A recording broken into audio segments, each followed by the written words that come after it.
Shalom saudara-saudari, bertemu lagi kita di dalam Rhapsody of Reality.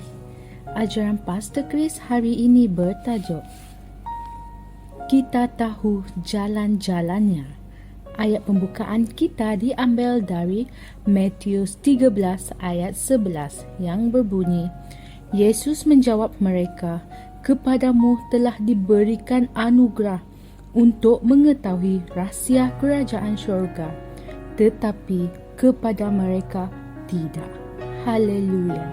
Saudara-saudari, mereka yang tidak mengenal Tuhan dengan cepat akan berkata, jalannya bukanlah jalan kita, pemikirannya bukanlah pemikiran kita.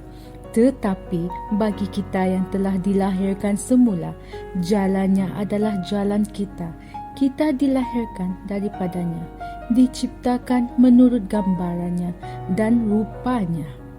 Ini bermakna kita kelihatan seperti Dia dan kita bekerja seperti Dia. Haleluya. Tambahan pula, kita mempunyai kehidupan dan sifat yang sama dengannya. Dalam 1 Korintus 2 ayat 16 berkata, "Tetapi kami memiliki fikiran Kristus. Dia telah memberikan kita pemikirannya supaya kita boleh berfikir seperti Dia." Baca Efesius 5 ayat 1 yang menyuruh kita untuk mencontohi Dia. Haleluya. Ingatlah kata-kata guru dalam ayat suci tema kita. Dia mengatakan bahawa ia merupakan warisan kita untuk mengetahui rahsia kerajaan syurga. Gambaran sifatnya jelas didedahkan kepada kita dalam kitab suci. Kita boleh memberitahu siapa Dia. Kamu dapat menggambarkan Allah melalui Yesus Kristus dan mengetahui apa yang boleh diharapkan daripada Dia. Saudara-saudari, kamu boleh menjangkakan tindak balasnya. Dia telah menyatakan dirinya dan kehendaknya kepada kita melalui firman-Nya yang tertulis dan melalui Roh Kudus. Alkitab mengatakan bahawa Dia telah menunjukkan jalannya kepada Musa. Satu-satunya masa Dia berfirman, "Jalanku bukanlah jalanmu." Baca Yesaya 55 ayat 8 hingga 9. Yang dipetik oleh sesetengah orang adalah kerana pada masa itu Israel telah meninggalkan jalan Tuhan dan Tuhan membicarakan kata-kata ini kepada mereka. Keinginannya adalah untuk jalan kita bersesuaian dengan jalannya. Dia memanggil dan menjemput kita untuk berjalan di jalannya. Saudara-saudari, jika Dia tidak menunjukkan jalannya kepada kita, maka bagaimana kita boleh berjalan seiring dengannya? Oleh itu, jalannya bukanlah sesuatu yang misteri. Jalannya sudah dinyatakan kepada kita di dalam firman-Nya. Jika kamu mengenali Dia sebagai Bapamu, maka Dia bukan lagi misteri. Ya, Dia adalah rahsia bagi dunia ini dan bagi orang yang tidak mengenali Dia. Tetapi kita adalah keluarga, kita adalah anak-anak-Nya, kita hidup dalam kerajaan-Nya dan kita mengetahui jalan-Nya. Puji Tuhan. Saudara-saudari, mari kita sama-sama berdoa. Semasa aku mempelajari firman, hati Bapa, pemikiran, rencana dan tujuannya didedahkan kepada aku.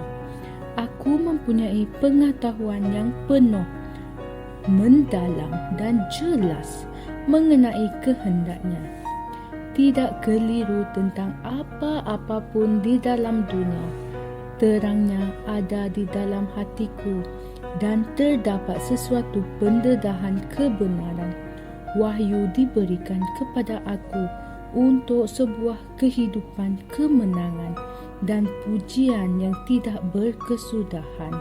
Dalam nama Yesus. Amin. Renungan tambahan kita diambil dari Ibrani 13 ayat 8, Yohanes 17 ayat 3 dan Yohanes 5 ayat 20. Sekian perkongsian saya pada hari ini, sehingga kita bertemu lagi pada hari yang lain. Kami percaya saudara-saudari semua telah diberkati dengan perkongsian firman dari Rhapsody Reality.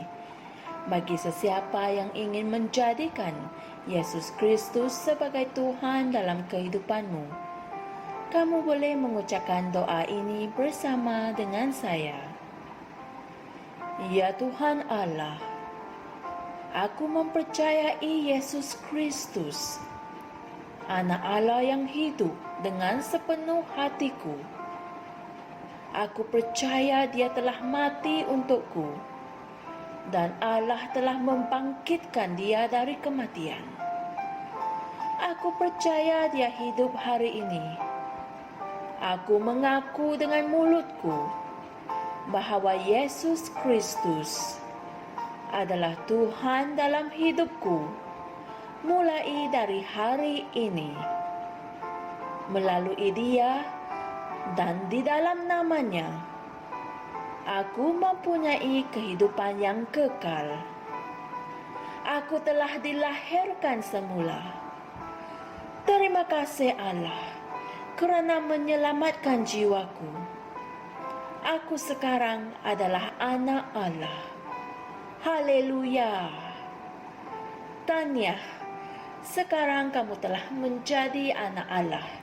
Untuk apa-apa sebarang pertanyaan atau untuk mendapatkan lebih banyak maklumat mengenai bagaimana untuk bertumbuh sebagai seorang Kristian, anda semua boleh hantar mesej di akaun Facebook kami atau email kami di tni.msia@gmail.com.